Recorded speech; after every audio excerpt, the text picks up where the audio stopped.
अकोल्यामध्ये असदुद्दीन ओवैसीच्या प्रचार सभेमध्ये गोंधळ झाला। अकोल्यात पोलिसांनी सौम्य लाठीमार केला। ओवैसी यांना पाहण्यासाठी नागरिकांनी मोठी गर्दी केली होती। पोलिसांना त्यानंतर बळाचा वापर करावा लागला। मंडप सुद्धा या नागरिकांनी या गर्दीमध्ये पाडला।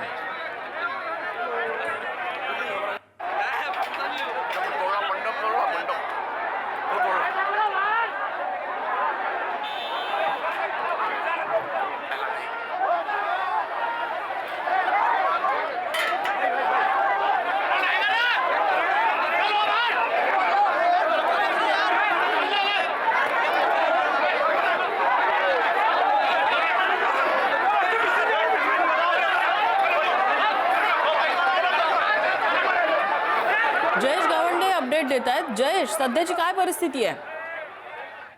नम्रता मॅडम, अकोल्यातील सुरेश्वर भागात ही सभा आयोजित करण्यात आली होती। सायंकाळी 8 वाजता सभेचा वेळ होता। आता 8:30 वाजता सभा सुरू झाली। ओवैसी आले, त्यानंतर प्रचंड गर्दी या ठिकाणी पाहायला मिळाली। ओवैसी यांच्या जवळ जाण्यासाठी नागरिकांनी मोठी धावपळ केली, गर्दी केली।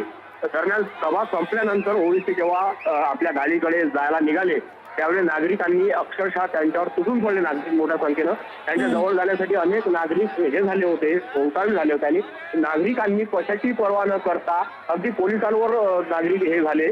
त्यामुळे पोलिसांना नागरिकांवर, त्या कार्यकर्त्यांवर सौम्य लाठीचार्ज करावा लागला आणि बळाचा वापर करावा लागला आणि ओवैसींना सभेतून बाहेर नेण्यात आलं। दरम्यान मोठी गर्दी सध्या तरी आता सभास्थळी आहे आणि पोलिसांचा सगळा बंदोबस्त आहे। नम्रता मॅडम, जयेश, धन्यवाद या माहितीबद्दल।